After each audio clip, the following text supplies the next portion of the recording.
Regression series का ये तीसरा वीडियो है जिसमें हम बात करेंगे बीटा की, स्टैंडर्डाइज बीटा।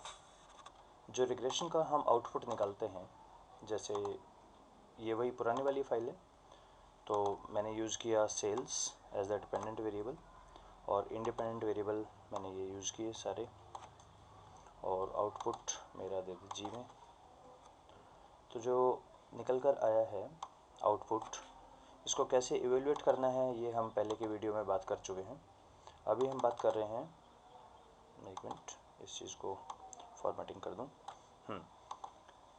एक चीज़ जो एक्सेल का डाटा एनालिसिस टूल पैक मेनू नहीं देता है वो है स्टैंडर्डाइज बीटा।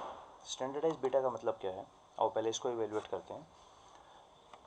एडवर्टाइजमेंट डिपेंड करती है इन चार वेरिएबल पे, सेल्स डिपेंड करता है एडवर्टाइजमेंट, मोटिवेशन, सेल्समैन, टेरिटरी 97%, जिसमें से एडवर्टाइजमेंट इफ़ेक्टिव है, मोटिवेशन भी इफ़ेक्टिव है, सेल्समैन टेरिटरी इफ़ेक्टिव नहीं है, यानी सिग्निफिकेंट नहीं है।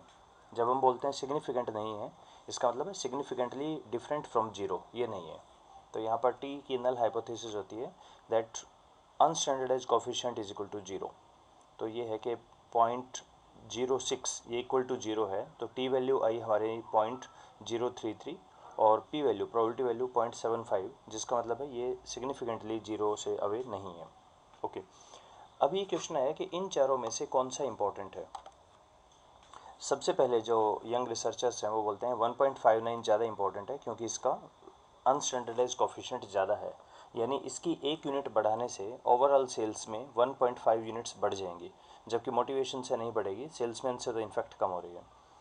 लेकिन एक बार अगर हम दोबारा देखें, ये जो चार हमारे वेरिएबल्स हैं, एडवर्टाइजमेंट, सेल्समैन, टेरिटरी और मोटिवेशन, इन चारों की यूनिट्स देखिए। एडवर्टाइजमेंट की यूनिट्स हैं लैक्स और करोड्स ऑफ रुपीज़, मोटिवेशन जो कि बिल्कुल अलग, माइट भी 1 से 5 तक के स्केल पे, सेल्समैन 1, 2, 3, 4 और टेरिटरी स्क्वायर किलोमीटर में। तो क्या हम वाकई इन चारों को कंपेयर कर सकते हैं क्या इस तरह से, क्योंकि यूनिट्स अलग अलग हैं। तो इसके लिए हमारे पास एक तरीका है, उस तरीके को हम बोलते हैं कि पहले इनका जेड स्कोर निकाल लेते हैं, और जेड स्कोर से निकाल के फिर हम आगे कैलकुलेट करेंगे, यानी इनको यूनिट लेस कर देते हैं। तो यूनिट लेस करने का एक तरीका जो यूज़ होता है काफ़ी, उसका है कि हम जेड स्कोर निकालते हैं। जैसे मैं जेड सेल्स निकालता हूँ, जेड एडवर्टाइजमेंट निकाल रहा हूँ, जेड मोटिवेशन, जेड सेल्समैन, तो जेड एस ए लिख देता हूँ मैं, सेलमैन, एंड जेड टेरिटरी। अब यहाँ पे मैं एक फार्मूला यूज़ करने वाला हूँ। जेड का फार्मूला है x minus x bar by sigma, यानी सबसे पहले तो मैं इनका एवरेज निकालता हूँ, average of all this numbers, और फिर मैं निकालता हूँ स्टैंडर्ड डेविएशन इन सब का। ये दोनों का हमारा मीन एंड स्टैंडर्ड डेविएशन आ गया। अब मुझे निकालना है x माइनस एक्स बार, यानी this number minus this number divided by this, ये इसका कहलाएगा जेड स्कोर। तो इसके लिए मैं एक फार्मूला यूज़ करता हूँ, इक्वल टू, यहाँ पे एक्सेल की पावर निकल कर आती है सामने, this divided by this value. अब एक ही फार्मूले को मैं सब में ड्रैग करना चाह रहा हूँ, तो क्योंकि यहाँ पे रो सेम रहेगी, कॉलम चेंज होगा, तो मैं रो को स्टैटिक कर देता हूँ, और इसी तरह 23 की रो को स्टैटिक कर दिया, where is this, okay, dollar से, यानी इन चारों को कर दिया। और अब अगर इसको हम आगे मूव करें, तो ये हमारा मीन एंड स्टैंडर्ड डेविएशन है। हम चेक कर लेते हैं, जेड स्कोर्स का टोटल हमेशा 0 आता है। ये हमारे जेड स्कोर्स आ गए हैं। इनफैक्ट ये 2 डेसिमल प्लेस तक अगर हम इनको करेंगे, तो 2 डेसिमल प्लेस में दिखाएगा कि आपका नंबर 0 है, नंबर इनफैक्ट 0.00, और इसी को फॉर्मेट से मैंने इन सब की वैल्यू भी कर दी। यानी जेड स्कोर में कोई हमारा नंबर पॉजिटिव साइड में है, कोई नेगेटिव साइड में है, लेकिन ओवरऑल टोटल इनका 0 होता है। और स्टैंडर्ड डेविएशन भी चेक करें इनका कितना होता है। स्टैंडर्ड डेविएशन यहाँ से चेक कर लेते हैं। स्टैंडर्ड डेविएशन इनकी हमेशा 1 होती है। जो भी हमारे जेड स्कोर कैलकुलेट होते हैं, इनका मीन स्कोर 0 होता है, स्टैंडर्ड डेविएशन 1 होता है। एक तरह से अब ये यूनिट लेस हो गए हैं कि इसका क्या यूज़ होगा। अब मैं क्या करता हूँ कि रिग्रेशन को रन करूँगा, जो मैं एक्चुअल वैल्यू की जगह इनकी स्टैंडर्डाइज वैल्यू पे रन करूँगा। यानी ये जेड सेल्स हैं और 4 मेरे वेरिएबल्स हैं, और आउटपुट मुझे दे दे एल में। अब ये जो निकल कर आया है 8.3, ये एक मज़ेदार बात, R square same, adjusted R square, multiple R, everything is same, सिर्फ ये चेंज हुआ है। यानी अब इनका हम क्या बोलेंगे इसे, ये क्या है 8.839, अब ये यूनिट लेस है तो अब हम कंपेयर कर सकते हैं। सबसे इंपॉर्टेंट है जेड एडवर्टाइजमेंट, सेकंड पे है जेड मोटिवेशन, थर्ड पे है जेड टेरिटरी, चौथे पे है जेड सेल्समैन।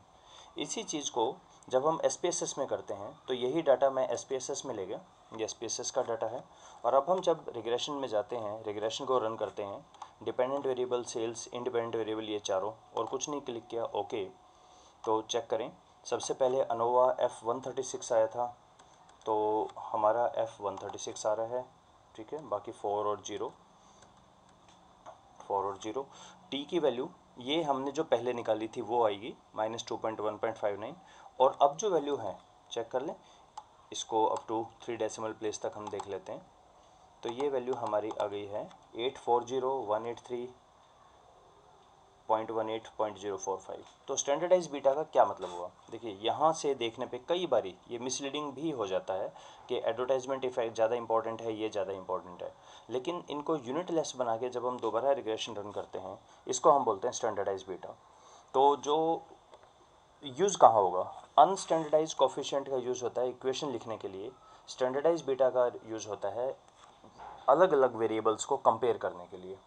तो फाइनेंस के जो फ्रेंड्स हैं वो स्टैंडर्डाइज बीटा ही हमेशा यूज़ करते हैं ताकि रियल बता सकें कि कौन ज़्यादा इंपॉर्टेंट है कौन कम। बट रिमेंबर, जब भी हम इक्वेशन लिखते हैं उसके लिए अनस्टैंडर्डाइज कोफिशिएंट ही यूज़ होता है। तो फाइनली टी क्या होता है, टी का मतलब है जो unstandardise beta divided by standard error, ये टी का फॉर्मूला है। और ये सिग्निफिकेंस वैल्यू, जिसकी भी सिग्निफिकेंस वैल्यू, नल हाइपोथेसिस क्या है, अनस्टैंडर्डाइज कोफिशिएंट इज इक्वल टू 0। तो जब भी सिग्निफिकेंस वैल्यू 0.05 से छोटी होगी, इसका मतलब निकला कि वो सिग्निफिकेंटली अवे फ्रॉम 0 है, यानी इस केस में एडवर्टाइजमेंट इफेक्टिव है, बाकी तीनों इफेक्टिव नहीं है। तो यहाँ से भी क्या यही निकल कर आ रहा था हमारा P value, format paint P value, yes बिल्कुल हूबहू सेम आ रही है, ये रिजल्ट सेम आएगा। ये तो एक टूल है, आप SPSS यूज़ करें या एक्सेल। कई फ्रेंड्स ये पूछते हैं कि जब एक्सेल में है तो SPSS क्यों यूज़ करें। तो आगे के जितने वीडियो मैं डिस्कस करूँगा वो सिर्फ SPSS में है, एक्सेल में पॉसिबल नहीं है। एक्सेल बहुत ही एलिमेंट्री सॉफ्टवेयर है जो बाईवेरिएट तक थोड़ा सा काम चला देता है। SPSS एडवांस फंक्शनिंग के लिए यूज़ होता है। तो आगे के जैसे वेटेड एवरेज या बाकी के जो इसमें एजम्पशंस चेकिंग है वो एक्सेल में नहीं है, एक्सेल सिंपल एक बेसिक सा देता है। होप स्टैंडर्डाइज बीटा का थोड़ा सा क्लियर हुआ होगा आपको। Thank you.